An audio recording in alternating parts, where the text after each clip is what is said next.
You see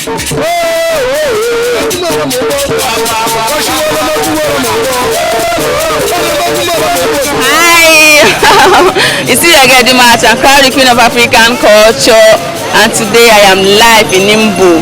Like today is their cultural festival, their New Yam festival today. As you can see, they are all set. Their sons and daughters from Imbu that are set to celebrate their New Yam festival today, and I'm here live to witness it and share with each and every one of you out there. So guys, as we tell on now, when you talk about culture and festival, guys, we dey game. That will be showing you everything that will be happening here today, live and direct. I see the man you get the Arts and Craft, the Queen of African Culture. Guys, so follow me as I'll be taking you around to show you everything that will be happening here today, as it has to do with our culture and tradition. So let's go there. Nine. Good afternoon, sir. Good afternoon. I'm Chief Martin Chukwemekona, the former Obollo-Afor, the former and the former CSO Umbu Ezotage, the former chairman Umbu Development Union, and the presently chairman of 1 General Assembly.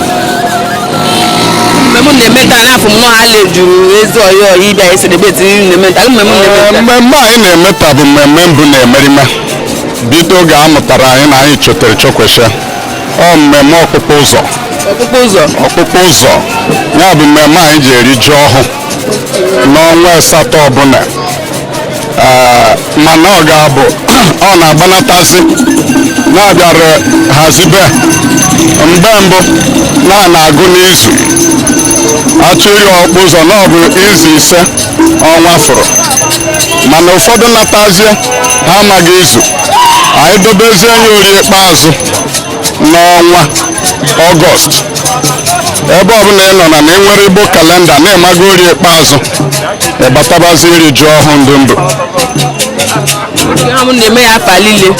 ọ bụ every year aha ile na anyị na-eri ji ọhụụ and eri ji ọhụụ a anyị ndị enyi orie na ya eri ahụ na ahụ akpụti ka akatakpa ga-ete ọ nwere ebe akatakpa na-ete n'orie mbụ abịazie tabụ nkwọ ọ bụrụ mgbe mbụ echibe eke ka oke ekpe na-ada ekpe ji ete n'ụwa n'ọnụ ụkwụ ụwa ị ga-ahụ nke a na-akpọ oke ekpe ọ dị very tall nwere ada ekpe na-adịghị ezigbo nwa agbọghọ sọm ya bụ anyị ji emechi ya mana ndị okenye na-emezi nke ahụ anọghị so anyị abịazie were tata na echi ọ bụzie so akatakpa ị ga-evidio today akatakpa sochi ụzọ abịa ya bụ mmọnwụ ọ na-abịa abịa ọ bụ ya bụ agbagotere ikiri akatakpa anyị dị mile ọ da-apịa mmadụ ịtarị akatakpa anyị ada-apịa mmadụ ịtarị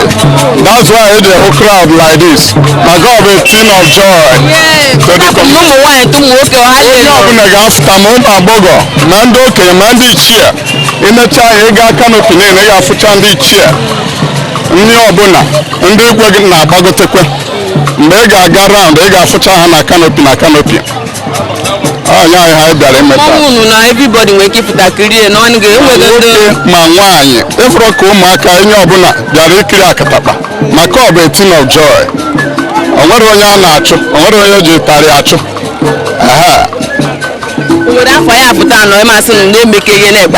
mba a na-eme maka anyị na-akọ ugbo anyị na-akọta ji and ọ bụ eme ya iwe joy na-eri ọkpụ ụzọ na-awago ji mana nwere ndị ọbụ iji ebe ha na-asị gị na ebe ha eriri gị ji na ha ga-eri ji mgbe ọzọ kama ha riri nke na na-eme ya ọ bụ ya nụ mgbe mbụ naanị ịsa anụ mgbe e nwechara ndị okenye a na-ịsa anụ na-agba agụ anụ tupu eribe ji ọhụụ mana ị mara uwe chenjigo onye nọ Amerịka ma abịaba ịsa anụ maọbụ onye nọ Abuja amabeghị ha so mana ị ka na-echeta dịka ndị nna nna anyị ha si mee dị mmemme Okay. Thank you very much, sir. Thank you. Thank you.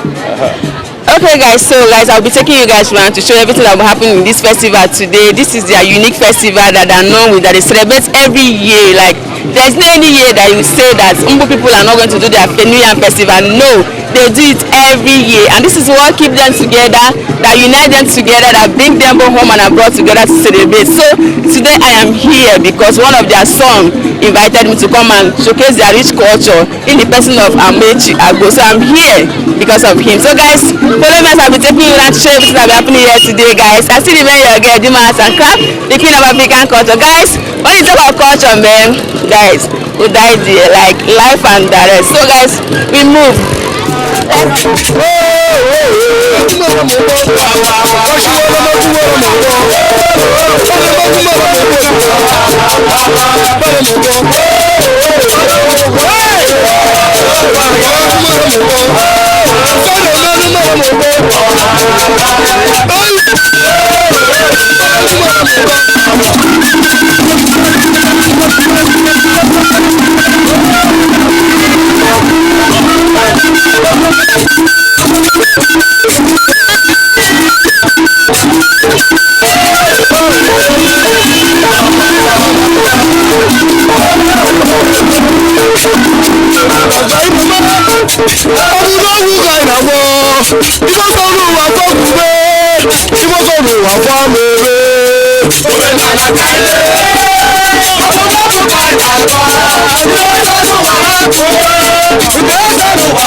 Yo, Deje. Dagan. Ado ikwa. Ambo Dima Arts and Craft, give me the Okay, here's your man mobile boy Nick. Elias Atiku. Obi. Yes. Elias Atiku. Obi Igbo. Nkendi Igbo. Yeah. Yes. Deje. Memu nemu no afum ni no give Atiku alias Obi no ezigbo yo isi na weti am memu nemu nta. Okay. Mema na eme na bo mema na akpọ Okpukpo ụzọ. So how do I name ya bụ Okpukpo ụzọ? Tano be ndị be nne m be m bịara. Yes. Ne mama m bụ onye Mbumbena. So me he say he like no kedeke boga be me kodeke like this. Me he dey hotel mo special invitation. Maka dem no won bonyu bola o. Obollo ya bịa m. Obollo-Afor shi ya bịa, ani shirike shi Obollo ya bịa me. So no bo mna chi mma mo ban bịa na ke he ona bo na ne mo wa ha dị na afia no na egbere na bo na ne mbo. Yes. Ya bụ mmemme na-abịa dị na-abịa dị gị afụga dị mmemme gị shabịa. Yes. And my daddy na very because man he like remember most like her. Maka no be onye like her like na ga m na afiri ya bụ ga m na afiri da na te ga m chafi ata. Na ya bụ mmemme na so so ma so gere te mana ko na wada ona so ya museka. Ya be no bo m chen kwado from Obollo-Afor. Ndị aha na if go nwa ga m ji ga noga odo no dum no na. Ezigbo so. Yes, no bụ bishop ndị omenala. Obodo omenala. Yes, also wa bụ bishop ndị omenala. So na ya mere na no ho eso na as a bishop ndị omenala na m abịa na ya na mmemme iwaji ihe tana. Na mụ no nye no he. Ina wata memo ze fude ga ana shi mi gosi we ga mmeji afiri dia. Yes. The bishop ya bịa bụ mmemme oyo. Ano no bishop omenala ja abịa. Maka na Obollo ba na je chi mo ya bụ echi bishop omenala. Yes. So baka sino mo bịa koma. Ma mo na ịmụta nwa chiri echichi na ona do mo ọbịate. Me ho le fuma ba bịara ta na ba ga da fum. Yes. Dala. Daru. Nna mi daganu. Ano ko ye. Good evening, sir. Good evening. Where the marriage nam? I'm beginning to so Igbo. So I'm onye mbụ nwa. Ah, obere ba ino kwa na. Bụrụ onye John na mbụ Amon. Na be mbụ no. So Where ya kwa na mmemme mmemme nta. Mmemme a ote obidoro te before ama anyị ma na-eme eteta nwa. So na go anyị nọ onye abụ ụmụnne m ha. Mejeshi Obollo ya bịa. Aka na ha bịara ịghọ ya na ntọrọ aja ha bịa. So na mmekene isi ike ha jide ga ha ji. Ya bụ mmemme Iriji ka ọ bụ mmemme ịgba afa ka ọ bụ mmemme gịnị ka ọ bụ mmemme ịwaji ọhụụ na be anyị Iriji. Oge gbogbo na ọ bụ o nwere ga ndị anyị ji ekwu ịsa anụ na-ebidoro ide ji. Taa bụ the main taa bụ Okpukpo ụzọ. Ya bụzi a na-eri nya bụ ji ọhụụ. So onye ọbụla asụgbo ụtara ji na be ya erijugo ya họfụta ada ga na-eche akatakpa. emepụta anụ ha na-ebido suru ejiri ebe onye buru nketa na onye ọbụla eride ji mana a ga-eme gị na-eriri ji kọbala nwa nwere mmemme emeworo bifo ọkpụkpụ ụzọ erute ya bụ ịsa anụ na be anyị ya bụ a na-emewe bifo na-ebido ride ji na taa bụzi gosiziri na onye ọbụla ride ji ọnyanwa ọdụdụ unu darịda oke anyị kenesiri n'ike guys, we are here live. When you look around the environment, you see that they are well set to celebrate their New Year festival today. As you can see, yes, it's happening live and they are enjoying their festival. This is the festival that they do that after the festival they go on with their new eating of the yam, enjoying their farm crops. Then this is the festival they do before they enjoy. So guys, I am here live to witness it and share with each and every one of you guys. So follow me as I will be taking you around to show you everything that will be happening here today. When you talk of festival, guys, I told you guys I'm live and direct to share each and everything that will be happening here live today with you guys. So let's go. See again the mass of Crown Queen of African culture. Guys, you can see that they are well set to celebrate their festival today. Yes, so their sons and daughters are here to celebrate their New Year festival today.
I'm seeing crowd today, like, hey, yes, so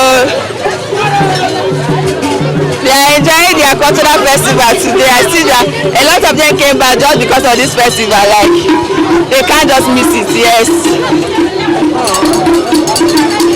Festival.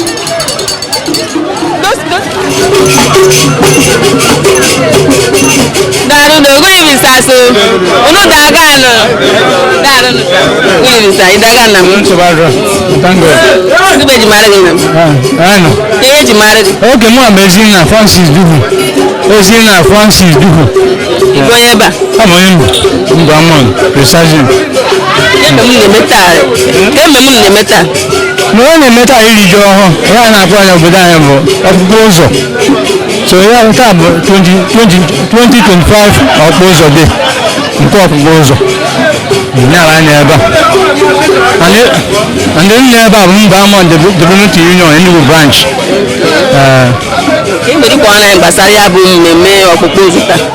It's a part of culture. Our culture is dynamic. Our culture brings peace. Our culture is identity. That's why we are doing it. So here because culture be the man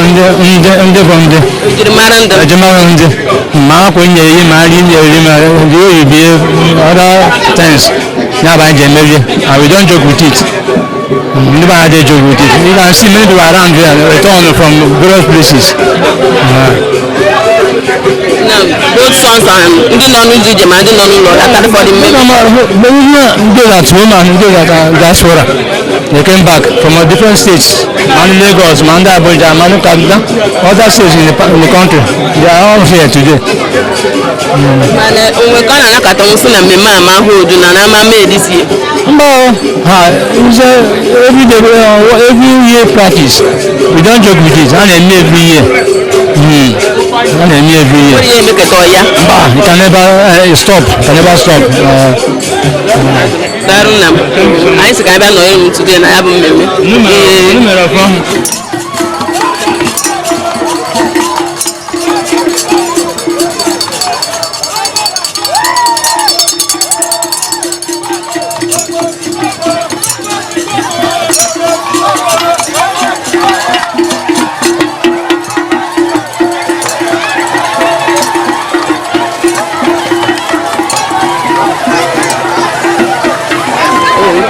Good evening, sir. Good evening. I know more. Okay, here's the man. It's about Cletus, Madam. I had the man again about your mamma Mary Bear. Your mamma Mary Bear. I is Papa.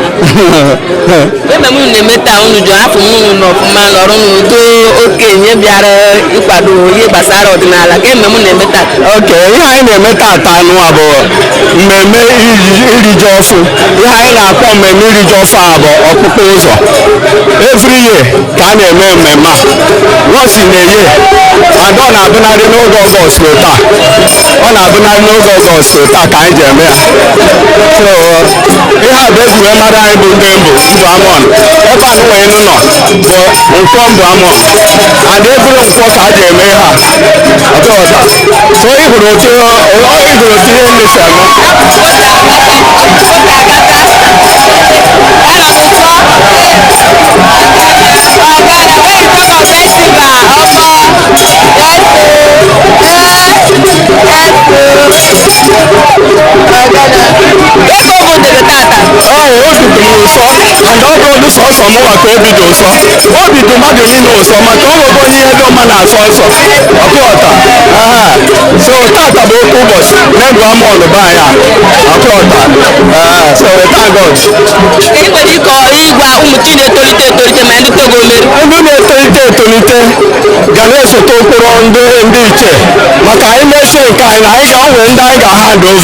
So on the net on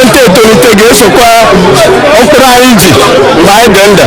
No, because I remember I maybe home or bring Hojo Aquata. Yes.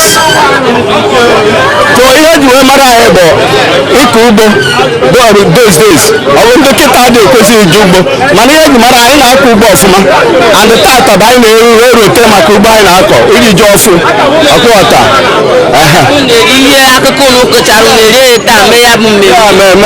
Oh yeah, Tata by me to Nayana Kotajo of my really didn't have Tata. So, you can see that the sons and daughters are here left to celebrate their cultural festival today. You see how excited they are to celebrate their festival today, guys. When you talk of festival, like this is my first time of visiting Enugu today to celebrate their festival, and I see like it's very unique. Like I feel like they are enjoying their cultural festival in a unique way, guys. Yes, they are coming to greet their elders. Yes,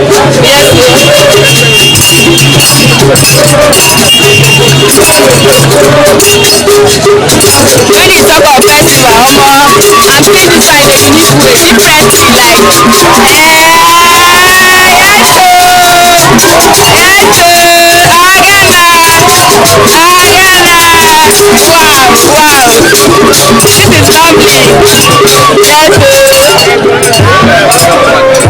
Yes,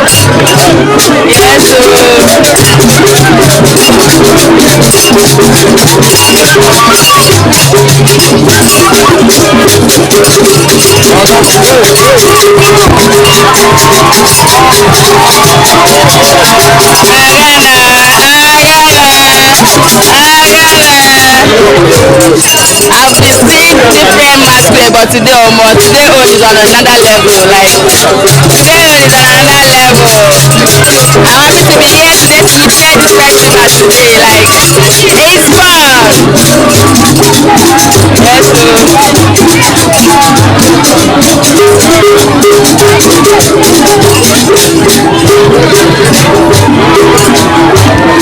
Yes, Nam, good evening, sir. Idaga Nam. Amoy. Alan Bejen. Daran. Bejen Nam Bakuti. Imba Mon. General Community. Alano. Bejen. Bejen Marga Nam. I do. I bet you it's Maram. Mobile Ugonabo. Ugonabo. Ugonabo. Yes, I think enough Ugonabo. Listen. Ugonabo. Memunu ne mentan. Mama ne mebo pozo Iriji ofu. Iriji ofu, sign of Iriji ofu. Unna here to the kita I can me continue ne me. Kende na no mere rite no ya continue ko ne me. Ihe na go mere meche. Mo mere ho aho. O we mere.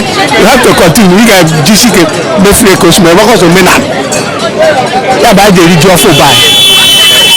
Kuni sheme ke ki shafuga kuni sheme kita na ngba ndị na anu neme mgbe nna ihe na-eme o nwere dị iche maka ihe dị iche na mbụ na ji ada azazi oku ka mgbe mbụ ya na ji ada emezi eme ka mgbe mbụ maka ọ bụrụ mgbe mbụ na-eta atanụ ọbụfọ ị na-ebuteche ji kechie ya ete ịtọ vụrụ na-ejegere ụmụ nwaanyị na-enweghị di n'ebe adachiri ụmụ nwaanyị na-enweghị ozi di ụmụnne gị ụmụ nwaanyị ibe ọnụ ihe keji ete ịtọ vụnye na-eri ọgwụkwụ ụzọ ndị onwere ya na-akpọ ndị gọrọ ji ya mere omenala ji ga-eji ego vụrụ nalata were oge na eji agọ ji egbo ya kpomkpomkpomkpom na ha eme ji se na ha rute na ebe ete ụzọ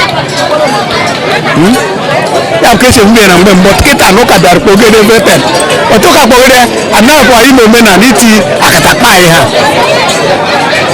kita na da emezi ikezi ji ahụ tu ndị ụmụ nwaanyị na-enwere ozi na ji adịghịzi were fụrụ nke ọ ga-eribe ahụ nke ọ ga-enye mmadụ just ị na-emezi kịta bụ na ihu nwa nwanne gị nwaanyị n'ime efu ọ bụ ma 10,000 na 5 isi irukwe n'acha wurugoro ji na ya bịa akọzi ji mana ọftanom na-eje adịga bụ naanị ga-eme n'ihe ka ọ maka na omenala ya echenje ọ bụ na ji adịghị omenala na-eche n'ọkụ ihụrụ mmadụ dị cloud before na cloud adịghị eretu a before the cloud adịghị eretu a but now kita the cloud kazi kita than then mana ji anyị ga-eme kịta ma akọ ya n'ala ọ ga-eme dọị ji anyị ga-eme because of bad fertilizer or any use fertilizer all these things bụ na ji anyị emezi ka o si emefu anyị na-akọ ji but ji anyị emezi ka o si eme ya pụtaziri onye pụtaziri ma o nweghị ji ahụ ọ ji anụ nwanne nyezi ego ọfọ n'aka agụrụ ji ya ji egoro ji onye ego ya ji egoro ji na ji anyị emezi eme so n'omenala anyị ka on maka ịfụ cloud ịfụ mmadụ bụ ebe a n'ụzọ kịta ọ dadube taa before a na-eme adachie but kịta ka enjoy because even ụmụaka bụ anyị novas na-anata because of this Iriji ọfụ ime kịta even many cars moto ọbụla na-anata ebe a all of them ụfọdụ si Nigeria those outside Nigeria anata because of Iriji ọfụ ka m na-aghọtazi ya bụ mmemme na mgbe ahụ unu na-emechi ya ọ ga-adị ezigbo ụsọ onye enwegwu na-enye onye ahụ eri yes mgbe ahụ ọ dị ezigbo ụsọ onye na-enweghị ibute ụmụnne gị ụmụ nwaanyị kechie ya ji ịtọ ivuru kpọọ onye ọbụla vuru ka eji eriwe mana ke ihe bụ ebumnuche gị na ka ihe ichere agha ka ya emechi nwunye lacha ụnyaahụ bifo ka ihe anyị na-ekwu bụ omenala ọ ụmụ anụmanụ anyị ekwe ka ji tiritekwa eme ka o si eme anyị ji eme anyị ga na-eme anyị ga-anachikwa azụ ka ekwe ji ka ezi ekwe mụ na onwe m hịta mụ na ebe a at least ọ ruru mmadụ ịnọ mụ ga Iriji this year o ruru mmadụ ịnọ m siri ji this year ọ bụ na ị nwekere ni ka ya ekekwe mmụọ ma ọ bụ na yes onye m nwesiri ike na aka ma ekekwe mmụọ ka ị ga-agwa ụmụntakịrị na-etolite ma ndị ga-anọgụ ụlọ gbasara ya bụ mmemme n'ime anya ka esi eme ya mgbe gboo nọ ya adọ ime mmeri a na-esi nye nwesa ka ị nwere ike ịgwa ha esi eme mgbe gboo ana m agwa ụmụaka na-ekorita na ka esi eme mgbe gboo bụ bọsị ekwo like this eje n'ugbo ego ji ka ụmụ nwaanyị ga nwe gidi ụmụ nwaanyị ndị garagara ikporo ji ekenyere na-eri aga m agwa ya ụmụaka ọkwa ha etolite ji mewekwa omeghe ladat nọ ya adọ ya ọ ga-adọ ya n'ọbụ ịhụnanya ka ọ bụ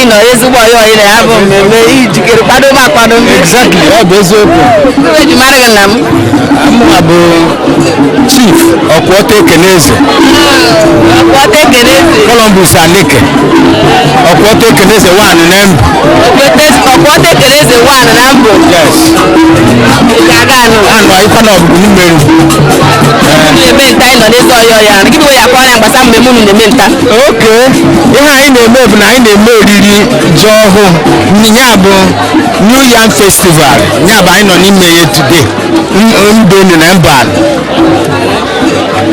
abịa na ya bụ mmemme New Yam Festival na-eme na ana m aghọta na mgbe ndị shi nọ na-abụ ruo nta na-ekere ndị enwekpodo enweghị ji ha ji eri gịnị ya kwana gbasara ya ga mgbe na enwesa nka na-eme ihe ahụ emetere na ndị isi bụ ihe nna nna anyị ha metere tọbara nna anyị metere tọbara anyị ma ọ ga-ebufe ebufe mgbe ọhụ ha ji eme atọbara anyị bụ ga anyị ji eso otu bịara otu de nye ya bụ oriri ji ọhụụ afịa nwa bụ nwanne ụnya bụ ịkpụ ụzọ bụ onye ọdụgụrụ onye na ịkọrọ ji ịkọrọ ihe na akpụgide kpochaa ya were ọgwụ bụọcha ya ọdịnochi anụga ọnwa then oru ụnya bụ ahụ ọkpụkpụ ụzọ ihe anyị na-eko bụ ọkpụkpụ ụzọ mbụ oru ụnya anyị zụ ahụ na ahụ mba elu eto na ada eto abụghị o ji adụ na o jide ụnya so na ya bụ ihe anyị nọ n'ime ya na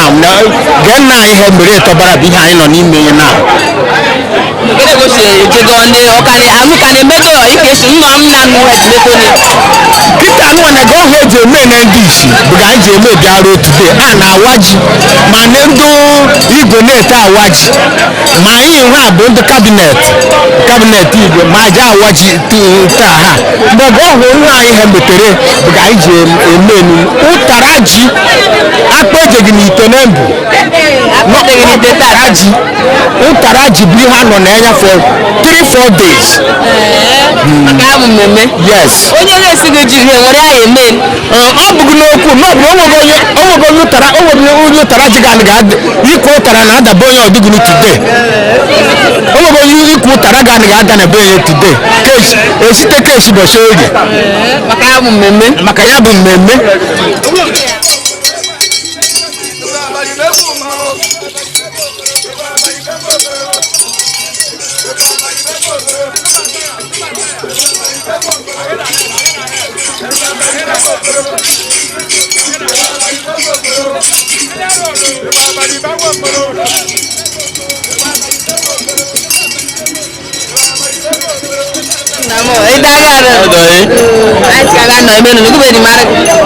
Eji mara m bụ chief ana-ebu Ineju ka ka na-eme omenala onunwa a na-eme nta n'ụka irugi na ya nke a na-eme n'aha ụka ma anyị na-emekwe n'aha ime obodo maka na mbido oriri na ụbọchị orie gara aga na ihe anyị na-eme n'ụbọchị orie bụ na anyị na-eji akpụ ụzọ ebe a na-eji ugbo ebe a na-eji agụ bụ ebe anyị na-akpụ a akpụchara anụ ebute ji alatara oge ụfọdụ a na-ahụ ji ahụ n'ọkụ n'ebe ahụ ọ ya rie den anyị natazie bọchị ahụ na anyị esi ụtara ji n'ifife jee fụọ n'ahụ kụrie ụmụaka kụrie akatakpa otu anyị si ekirie bọchị nkwọ na ya fụta ebe a onye a bụ taa ha bụ nkwọ bụ nke nta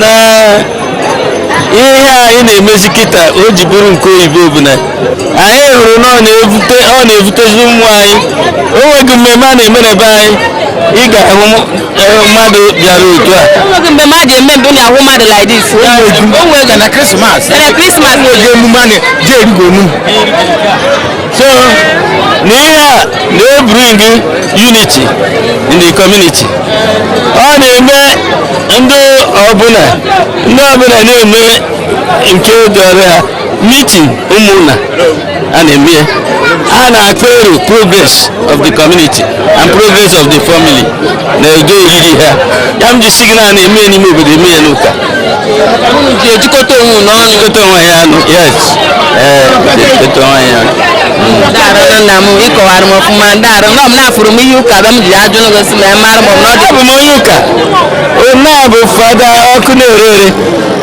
ya nwe this batch ọ bịara mbe fada ọkụ na-ere ere bịara ebe anyị today so na anyị na-eme n'ụka eme n'ime obodo ọyago ụka ma ọ ya ndị ejikọta n'ọnụ aga mmọnwụ ihe na-ete anyị anaghị agụ mgbe o chiri ihe ọ na-echi mmadụ gịnị kpatara eme ọnwụ na a ga-echi mmadụ ihe kpatara na mmanwụ ya anaghị nọ bụ ihe aṅụrị ma ọ bụ na echigide ihe na nọ na-eweta ọgwụgwọ ọgwụ aga na-agwọ ọgwụ na anya onye onugbo ọgwụdara onye ọgwụ onye ọnụgwọ ọgwụ so ma anyị achọga ngwa anyị ejigo anyị anaghị agọ ma anyị agwọghị ọgwụ ya kpatara na akatakpa nne ji akụpe n'ọdụ efi nye akpata na ya anaghị agọ ka ọ yara ifutere anyị disunity n'ọnụ ha ka o chiri ajagba na ebute n'ụlọ disunity na enweghị onye na-eti ajagba ọ dịgara pụta bụ ekiri mee ma nwunye community no around like ihe almona echajuru ebe a nneke echajuru ebe a and it is really because na a ga-echi ihe anwa ma a ga-eme n'ike ọ bụrụ na mgbago ebe ibu na aja gbaa mana ya adịghị ya ha bịago mana ebe anyị igwure ọgbọ juru maọbụ na ya anaghị emechi nne ya sịs ahụghị m ebe tiri onye tara nsị kedu ihe kpatara na mma ha na-esi ndị asị anyị chiri n'iwu igwure onwere onye ji ajagba onwere onye ji achụchụ thank you sir okay guys, so as you can see guys, like I've been traveling for festivals like from different states, but you see this one guys, it's massive. Like when you talk about festival guys, this one it shocked me. Like I enjoyed, I had fun today because their festival is very unique. A lot of people came to celebrate the festival. Their sons and daughters came from abroad to celebrate the festival, and it's so very unique. Like you take a look at my background and see that yes, it's massive. And what I learned about this festival today is that I noticed that they don't flog, unlike other places that I visit. You see them flogging people, they don't allow females to come around, stuff like that. But you see these people, you are allowed to come out, watch their festival, watch the masquerade, enjoy and have fun, eat together and dine and wine. According to them, they say they do not want fights, they don't want quarrels. So they use this festival to unite themselves. So they love doing it in peace. So guys, like when you talk about festival, it's vibe upon vibe upon vibe upon vibe. So guys, let's go. Yeah. I had massive funs, like fun upon fun today. When you talk about festival, like I've not seen this one. I'm not gonna lie for you. Like For real, guys, for real. It's massive. In Dagana. Adamma, I'm fine. Adamma. Good evening. You're welcome. Okay, I'm Agbo. Yes, I'm the youth president to Ejona. Yes. Youth president in the island. Baby, America. Yes.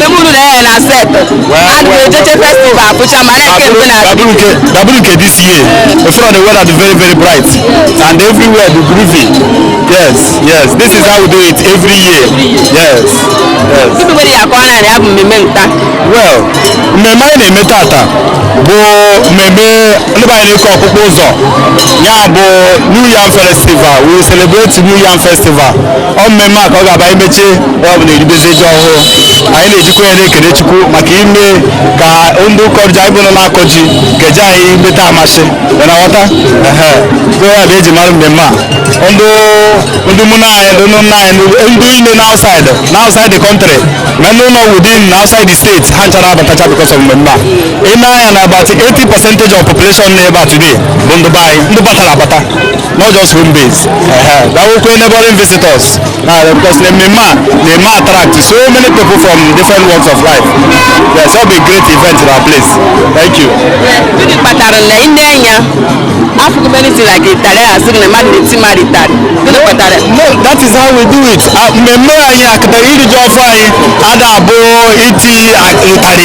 Celebration. So no more I go my mom so. Very good. Even in Kejotari, oh, figure Jotari. I just to scare people away. All we can do, don't Italian or scare people away. That's how it is. Oh, tag I say maybe. Oh, tag I say me. I will mount like a panachi. You know, do few. All I do few for a crowd control.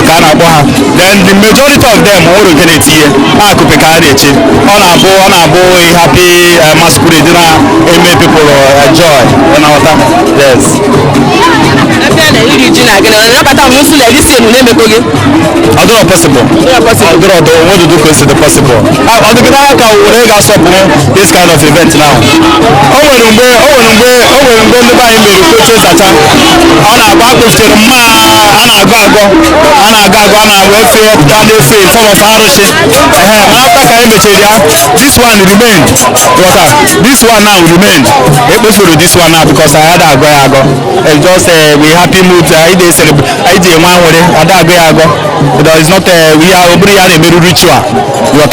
So all just like that. That is why all got very very difficult to igbochefu or ekwesa. Ndị ụka so majority of ndị ụka na-abịakwa participate in ihe a na-eme because onwere ọdụrụ fetish. I don't know if you understand ọdụrụ fetish. Ada agụ ya agụ. All ihe eji nwa nwere. Inwe friends, you invite them, you cook in your house, they celebrate, you come to this place, you dance, you see masquerade and rest of them. So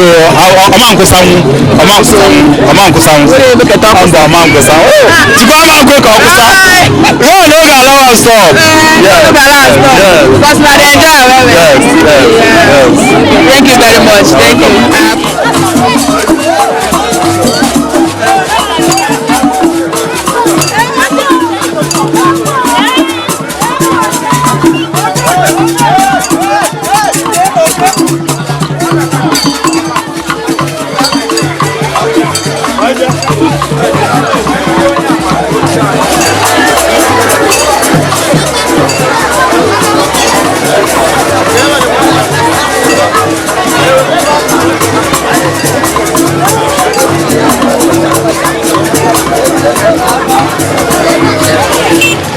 According to their history, they've been doing this festival from olden days until date. They are doing it, and from what I'm getting from here, there's nothing that can change this festival. Like there's nothing that can stop them from doing this festival. Like there's so much love that they don't want anything to happen to it. They want it to continue, and from what they're saying, it can never change. So hey, darun. Who's that guy? If you do no, if you church, if you omenala anyị iri ji ọhụụ oge ndị anyị pọrị na pọrị na pọrị na ka obi dị anyị nke a bụ mmemme ji ọhụụ obodo anyị anyị fi n'obi dịka na pọrị na pọrị na amasị m abụsole chapụ onye ka ị bụrụ ahụ ihe eji mara m bụ Dima Arts and Craft Dima Arts and Craft bụ eji mara m Agbo ebe anyị ọ bụ abụbụ onye mbụ na-abịa bịa nọ Enugu n'iru na-eme edemọyi ndị asị ka ndị apụmaleke ana m anụ redio sị ka m rute mme n'ụbụrụ ya kọrọ m na mmemme unu na-eme ntaị mmemme iri ji ọfụ with ikiri all those akatakpa and all those old friends today ile ya hụ na ndị village anyị anyị na-anatara ọfụma onye na-ahụbe from long ị na-afụ ha taa ka onye ọbụla na-anata oriri krismas a na-adụzi ndị be anyị ka ọ bụ anything na ọ bụ ọgọst a onye ọbụla anyị fubere ugbo taa ka ị ga-afụ ya ọ na-adị ome na-akọ ọfụ mmadụ like this my friend ọ karịgo 3 years ago m fubere ya mana afọ m ya taa onye nke ọgọdọ mere m ashebi ka m fụrụ ya last 2005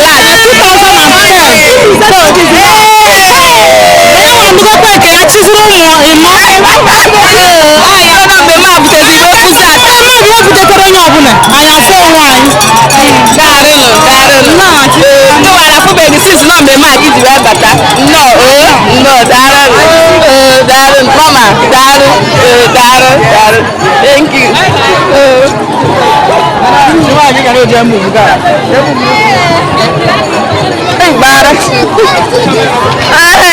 I'm having fun.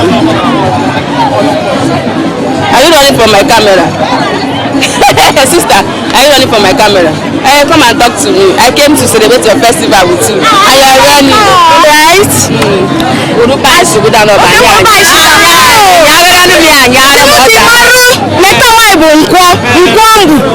tabụ ndị be anyị na-eri ọkpụkpụ ụzọ ihe anyị na-eko bụ ọkpụkpụ ụzọ riri ji ọhụụ ọ na-adị ezigbo otu iche obi na-ada ya nwụrị na chukwu na ndị a na mere ihe ile nke aka ga na-eri nke ahụ nwa n'udo na ọnwụ ịbụ nwa agbọghọ anyị ji anyị na-ego ori na ha katakpa anyị ihu na hazi anyị si n'udo ga na-achịrị anyị anyị kpọrọta na egbute mma anyị gbona keta egbute mma anyị hụrụ nke ahụ anyị na-ahụ nke ọzọ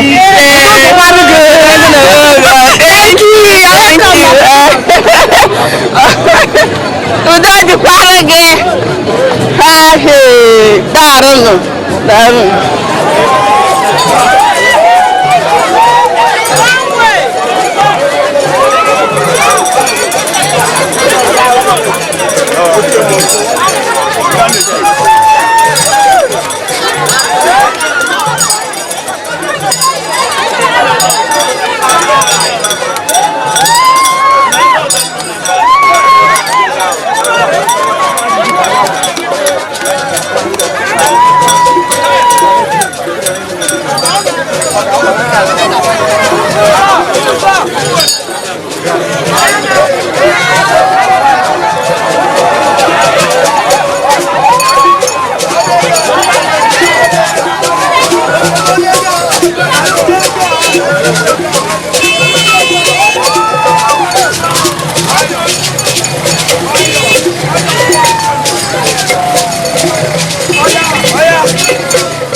Good evening, sir. I know. Ibe di Marigalam. Here is Marmu. Chief Ochudowa Member Poti, Autonomous Community. This is the local government area of Enugu State.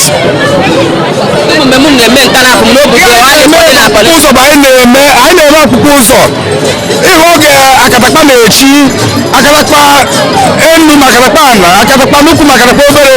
Ihe abụ a na-akpọ iri ji ọfụ. Ihe anyị na-akpọ bụ ọkpụkpụ ụzọ na mbezi ụtaji. Ihe ya bụ mmemme ọ bụ ha na-aba na-eme ete mgbe gboo ka ebidoro ya ememe nwa. Ihe a bụ nna nna anyị bụ ebidoro ya omume ha. Mgbe amụtala gị mụtasa mgbe ebidoro ọkpụ ụzọ. And ka eji eme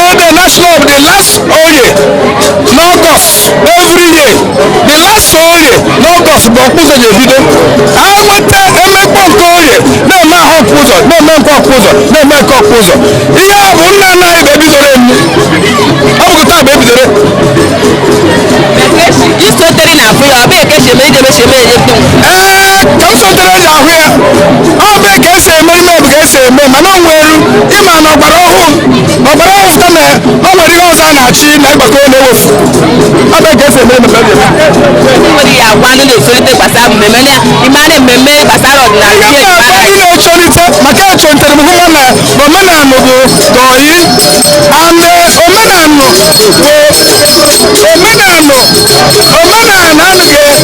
omenala esighị esi omenala n'ụlọ bụ ụzọ ya bụ eji ama omenala na ndị na-eche oche ndị ị ga-agba mbọ na-ahụ ihe na-eme mụ na ndị m na-esi ọnịcha atọ ya anyị nọ na-abịa evri ya na-eri ọkpụ ụzọ ụmụchi m na ha akatacha ụmụchi m na-ekiri akatacha ana ya maara na evri ọkpụkpụ ụzọ na ya na-anata ana m eme abịa ihe gbasara omenala ịma omenala ọ bụ ihe ọjọọ ndị ụka ndị na-ejekwuka na-eri ya bụ mmemme nkana omenala abụghị ihe ọjọọ ọ bụghị ikpere arụsị anyị ga-aga akatakpa anyị agbọ akatakpa anyị bụ ihe obi anwụrị otu ọnụwasa agba egwu na nwa na-akụrụ egwu o nwere akatakpa na-echiri echichi akatakpa anyị ga-echi echichi ọ bụ ihe anwụrị entertainment ka anyị na-akpọ anụbụ ndị sụrụ oyibo ekwu na a ga-eche echichi ọ ga-echi echichi hapụrụ mana ọcha mejere ndị mgbe ọzọ bụ ejeme m ihe karịrị ihe otoole mana afụ m na-eme na diji ya m bịara na afụ n'ọdịji esighị ajụjụ mere ha letara ekiribe oke ọyọ ọyọ ma nwoke ma nwaanyị na-amabata akatapa anyị na-ete egwu ọnụ ọ bụ ya bụ entertainment ikwu okwu ya nwere akatapa anyị ga-eche echichi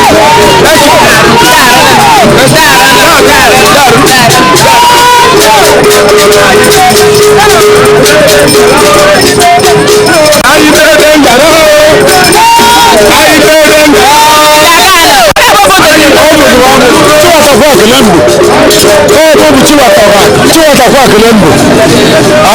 and ọkpụkpụ ụzọ bụ ihe abụghị anyị bidoro and ọ ma-akwụsịla aka anyị na ụmụ ọkpụkpụ tọrọ ọkpụkpụ bụ anọ na ya ndị ụlọ ọkpụkpụ taịm ga-ega ọga akwa ọ bụgụla aka anyị bụ ọ na-akwụsị anyị anaghị ebu mmadụ anaghị ebu ọgwụ na ya n'ọhịa atụtọmet ụmụchie onye cheta ọ na-enwe anwụrị ọrịa bụ anyị ji alọ ụlọ ọkpụkpụ ụzọ ọkpụkpụ ụzọ bụ nnukwu mmemme na ndụ niile mba elu na mba ala abụ mmemme na ọhali na afta ma nwa ji ezi ọkpụkpụ ụzọ na-achọ ịka krismas n'obodo a mmadụ ga-echike ladis na krismas mmadụ anyị ga-echike ladis ọkpụkpụ ụzọ kasị bụ ọhịa na-edomineti ndị be anyị ebe ya nọ ndị na-alụ nwaanyị na-alụ ndị na-ejekwa ihe ọzọ na-eme ya so ya bụ anyị ga-esiri ọnwụ onye ọbụla na-enwe aṅụrị n'ime ya mmemme mmadụ kwuru mmanwụ na a ga-eti ịtarị ọnwụgị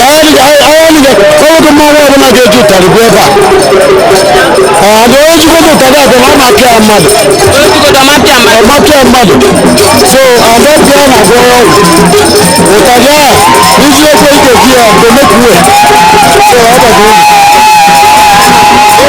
so ọ gbagoro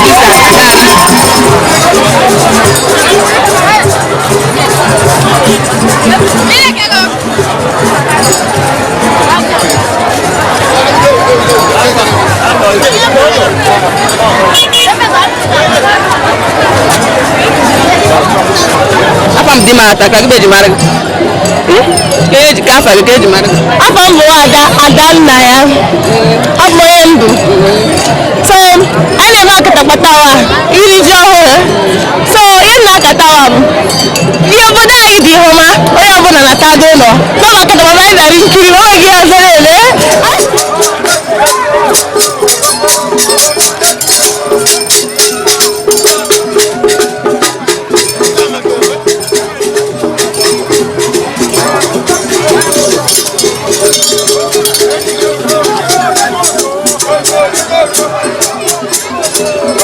nna m Idaga nam.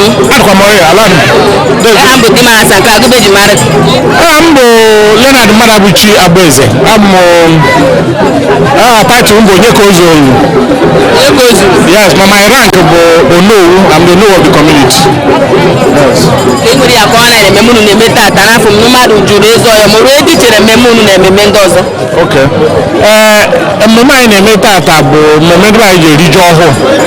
Na aha ya bụ Okpukpo ụzọ. A na-eme every year to thank God, ikele Chukwu ka o si mee ka ji anyị kọrọ mete. Mgbe anyị na-eme ya bụ mmemme bụ last Orie n'Ọgọst mgbe ọ na-ebido. Eme ya Orie, eme ya Ahọ, eme ya Nkwọ, then kpọcha Eke na Ọgwụ. So ọ bụ essentially mmemme ndị anyị ji eriju ọhụụ iji kelee Chukwu maka na mmemme ji anyị kọrọ mete. Kedu ihe a na-eme mgbe ochie gbasara mmemme ndị na-anọ n'ụlọ emekwu agaghị ga-eme nwọchi? Ihe a na-eme ndị na mere agaghị ga-eme nwọchi a siri ike. Mgbe gboo o wegboro mmanụ mmiri na-ahụ a na-eke akatakpa were ndị a na-aga agọ, mana anyị bịara na-eche anya ka ihe si aga wee si na olu a na-aga agọ na anyị ga-ewefie wee weta eze nke a ga-nwego mma niile hụrụ ebe ohu nke were ọnụma tegụbụ nwaanyị iduredi nọrụ mgbe eyibere ọ bụ ihe egwuregwu ọ na-ete abịa iyi egwu ndị mmadụ na-enwe anwụrị. So ihe anyị wefuru bụ the aspect o nwere mma gbogbo anyị na na-eko nwere ga na-eko ọkwa ajima nwere ga na-eko ukwu akakpuru ya bụ na na-aga agọ ma those ones adịrị ego. So ndị niile na-ahụ na bụ purely for entertainment. Yes. Mụ na anyị ga-eti ịtarị na ahụla m nke ọ dịka ịtarị ma ọ ga-ekwu okwu ọ ga-apịa ma ịtarị ma okwu gị okwu. Yes, ọ bụ sọsọ ngwuri egwu bụ ihe ọma sọsọ tedo egwu akatakpa mbụ a ga-eji ịtarị ma okwu gị okwu. Yes. Mba ọ ga-ekwu okwu. Tere ha egwu mmadụ were ịdaghị ọgbagoro ọgbada ọ bụrụ na ọ bụghị na ndị mmadụ na-adị uncontrolled ka esi emebi egwu abịa na ha na ọtawa ndị egwu niile na-ọtawa place akatakpa nke kpara ọbịa tee egwu mbọ ọzọ bịa ọbịa tee mana ihe nwanne kraụd ekweghị kọdụ ọzọ ndị mmadụ karịrị o nwego obodo niile bụ isi ụzọ agaghị abịa mmemme nwa so ndị mmadụ karị ịkwado kraụd karị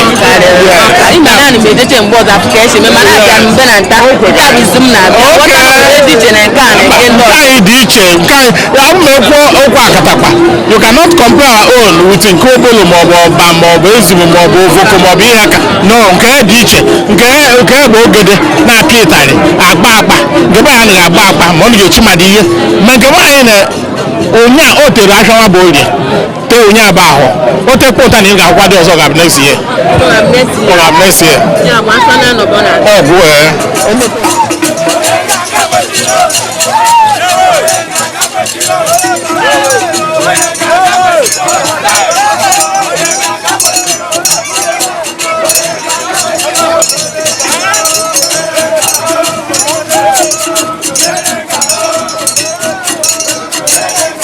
Good evening, how are you? Admai. I am with my Sakra, today, I am Balaji Sani Friday night.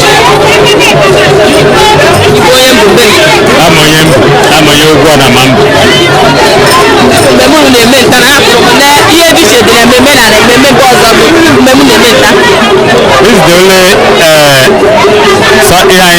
inherit from our forefather.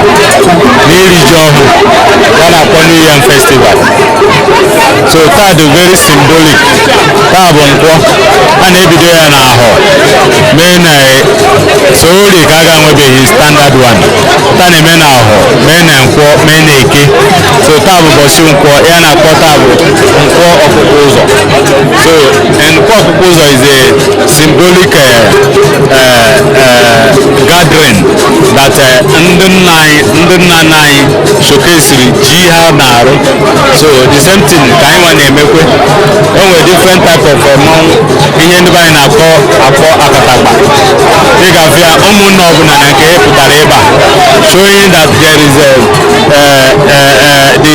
the rainy season is fruitful and there is bumper harvest and after the rainy season. This is a basic symbol meeting a na-eme taa. Mụnwa na ụmụ onye ọrụ ugbo a ma arụ ji well arụpụta m ji ọfụma. Dịga why I was here to thank God that the rainy season was very fruitful, and if anyị rụrụ anyị eriwego ji ọfụ na ndụ. That kickstart iri ji ọfụ na ndụ niile. So from now on, onye ọbụla kpọrọ onye mbụ ebe ọbụla ọ nọ, ọ ga-ebido riwe ji. Mmemme a taa onye ọbụla ebido riwe ji after mmemme a na-eme taa. So this is the symbol of Iriji. Before this time, the Iriji na ọba arụ na mbụ. So but from now on, onye mbụ ọbụla ga-eriwe ji. Mana ụlọ dịkịta ma isi n'ịbụ onye ọrụ ugbo niile akọ ji. Mmemme a na ị na-eji eke ndị mmadụ ji. Onye m na-amara onye mbụ mana ike nri bụ one of my ihe m na-adị happy with. So both taa and after today, na-ekewe ji na-ekewe nri na for the well wishers and ụmụnna na ụmụnne gị ị ga-enye ya ji ịrụpụta everybody riwe ji. Kedu nwere ya agwa youth na-etolite maka abụ mmemme?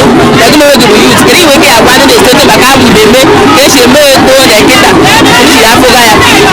Even na the mmemme kịta, everybody na-anata from all over the world. If the village nọ n'ime, many people are jubilating, many people are happy. So people are coming.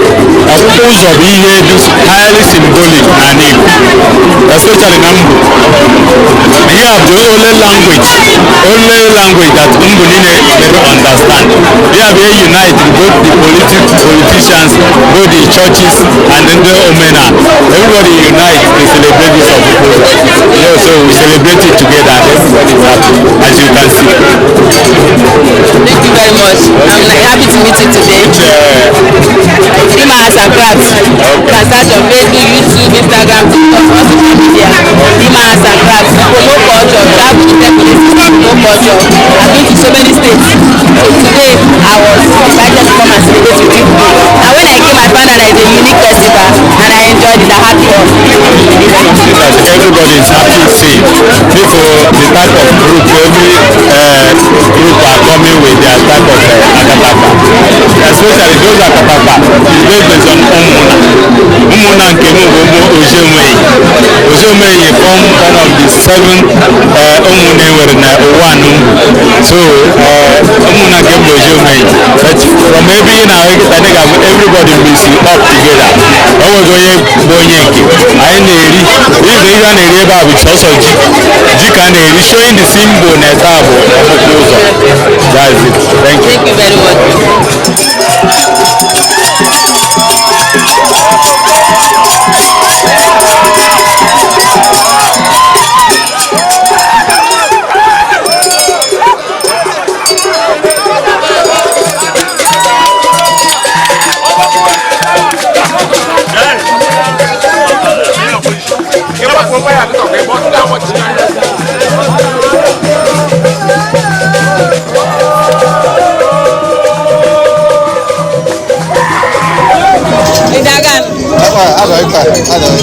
Kedu mgbe ya ka ọ na-eme mmemme nta na gị n'elu?